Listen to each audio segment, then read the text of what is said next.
All right, so I seen stumbled into this video this morning that introduced me to a new concept. Although it's not a new concept, it's a concept I've actually lived myself, but I never knew there was a word for it. But it's called quiet quitting. So if you never heard of it, basically it means that you do the bare minimum at the job and nothing extra. You just, you show up, you do your job, you don't stay late, you know, you don't do nothing extra. And I'm thinking to myself, well, I've been there myself. I didn't start out that way.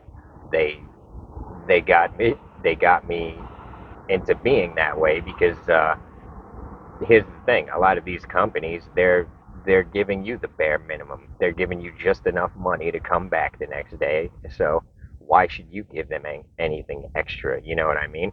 Um, in the beginning, well, first of all, let me say this: if anyone knows of a good Cherokee or a good Forerunner for sale, let me know. Preferably 4x4. If not, whatever. But if you know of a good Forerunner or Cherokee, let me know. And look, the people with the Toyotas or a Tundra, I'd take a Tundra too.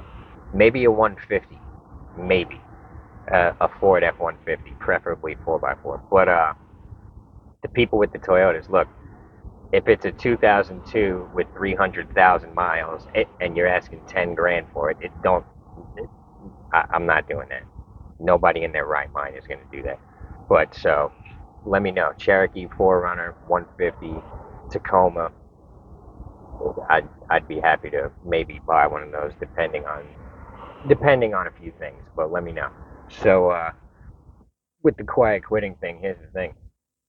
When when I first started doing construction, I was, bright-eyed and bushy-tailed and just happy to be there. I was happy to be learning a trade. I was happy to be out in the fresh air, happy to be getting a suntan and a workout. I loved it.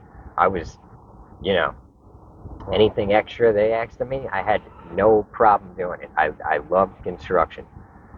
After a few years of doing it, and I realized that these companies I'm working for, they don't care what extra you do.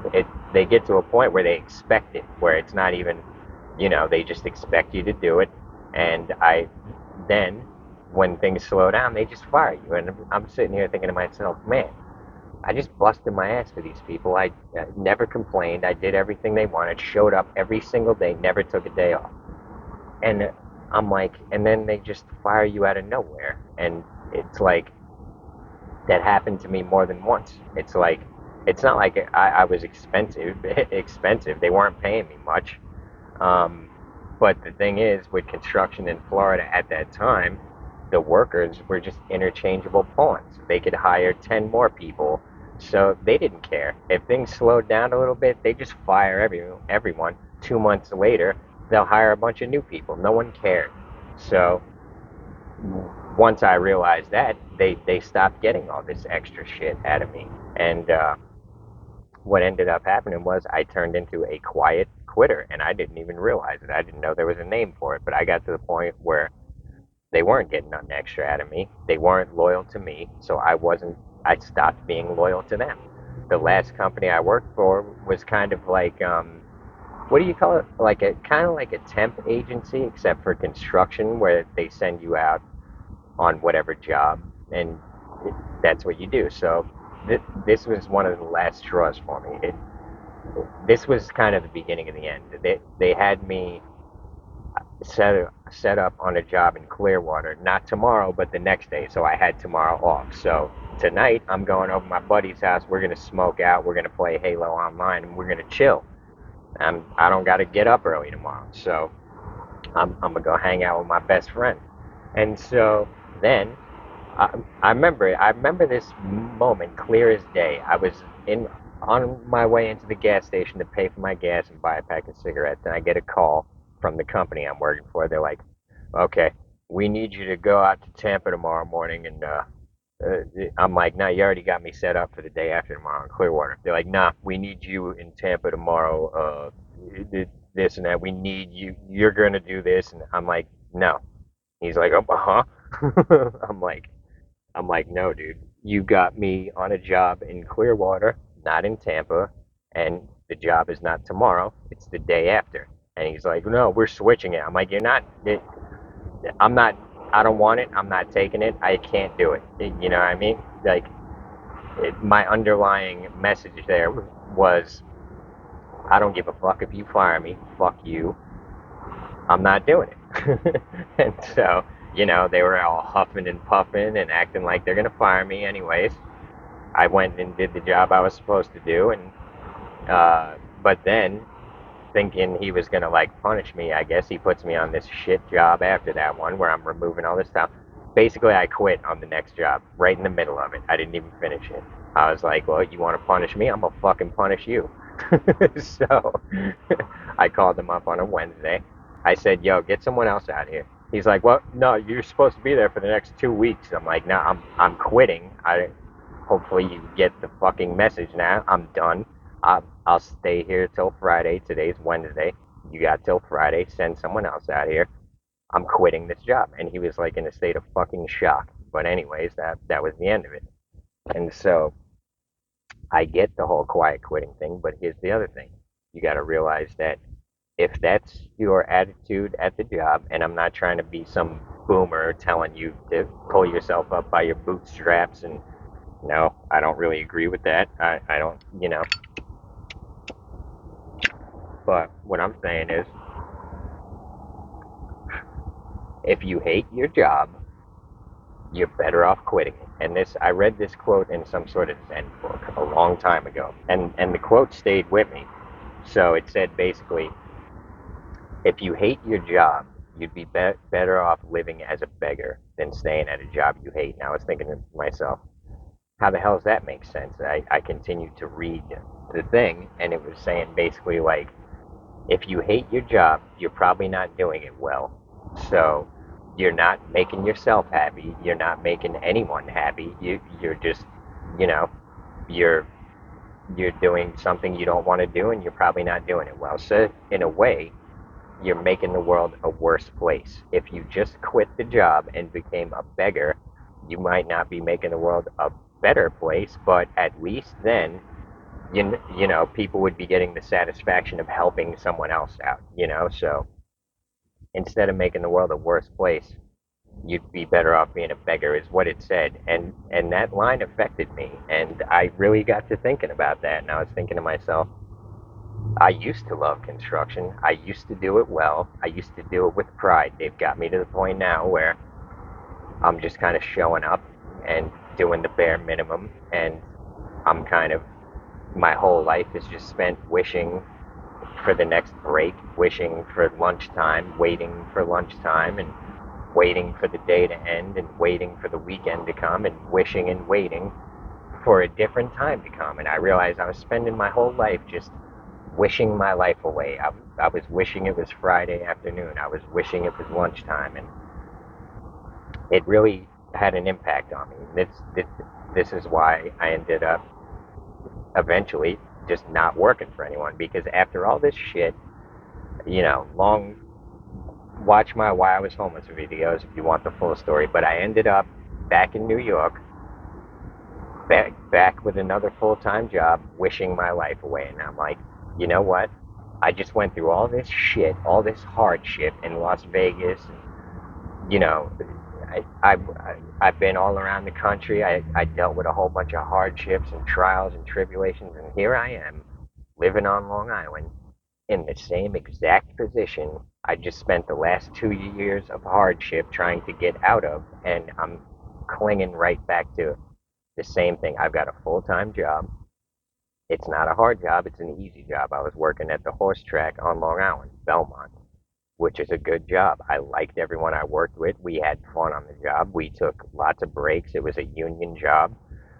We used to smoke weed. We used to laugh. We used to make fun of each other. We used to wrestle. We used to make up games like leaf truck hockey, and we enjoyed ourselves at that job. But it I still felt deep down that I was wasting my life, because even though we were making the best of it, and I liked everyone I worked with, and we had a lot of fun in that job and a lot of freedom, it's not like our bosses were breathing down our necks. They tell us what they wanted done and set us loose in Belmont. And so it was probably the best job I ever had. But I realized that once again, here I am wishing it's lunchtime, wishing it's break time, wishing it's Friday, and I was like, I am not going to just wish my whole life away like this.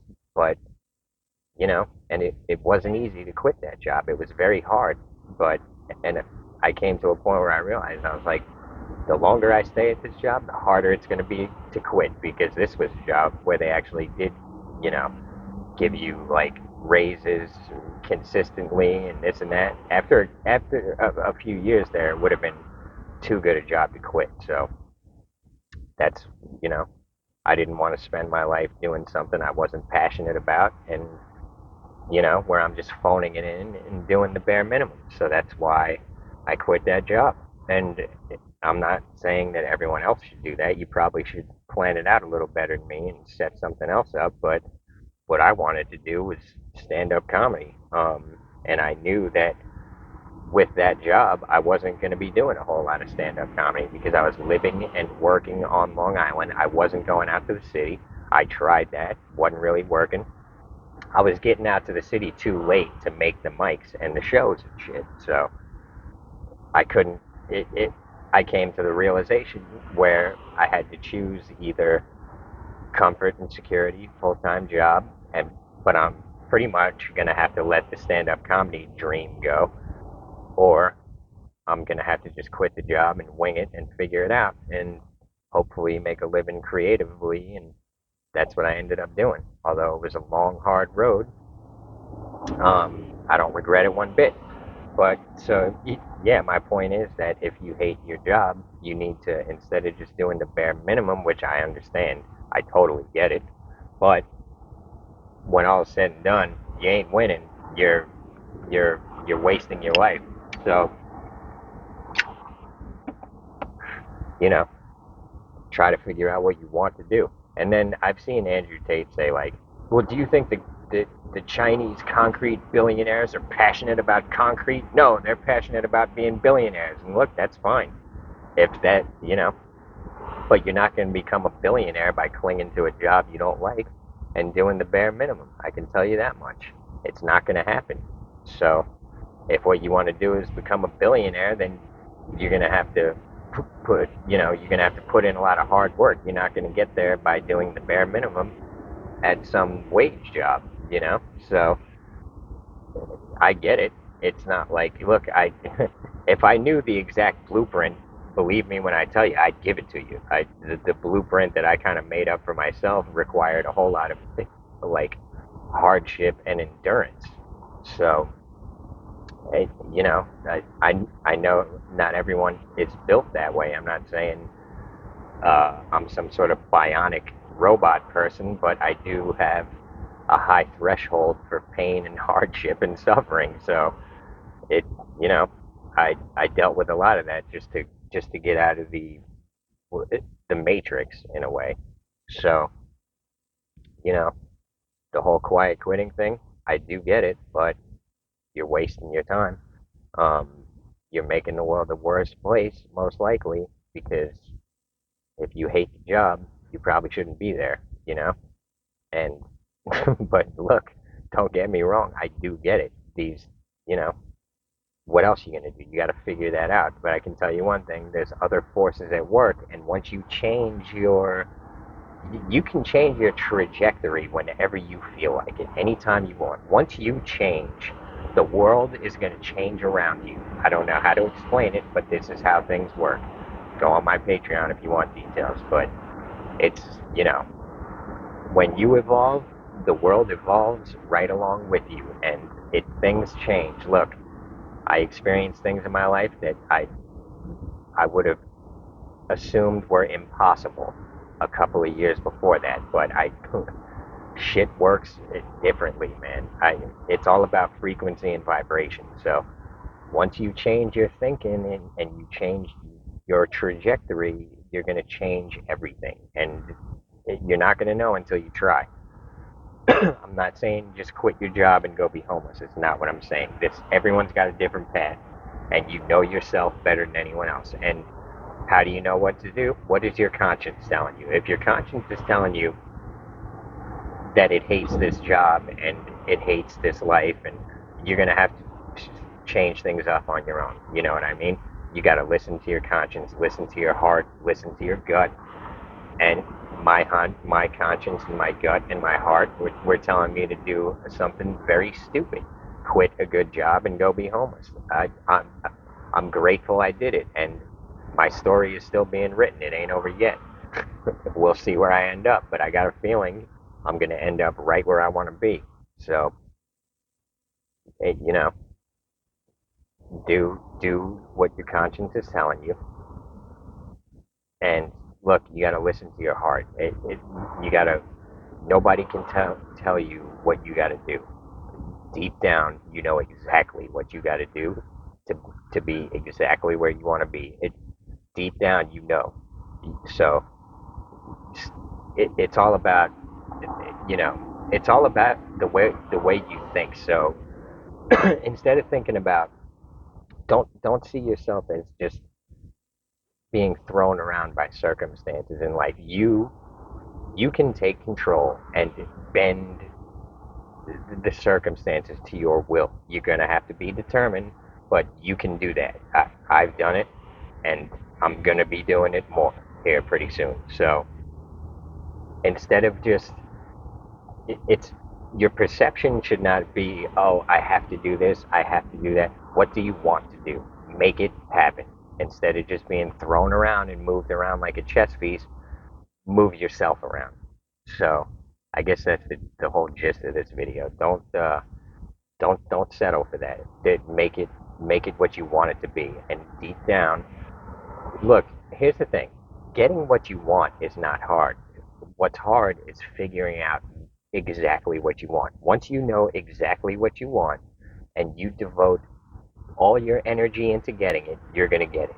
So, you know, deep down, once you figure out what it is that you want, deep down, your conscience is going to tell you exactly how to get it.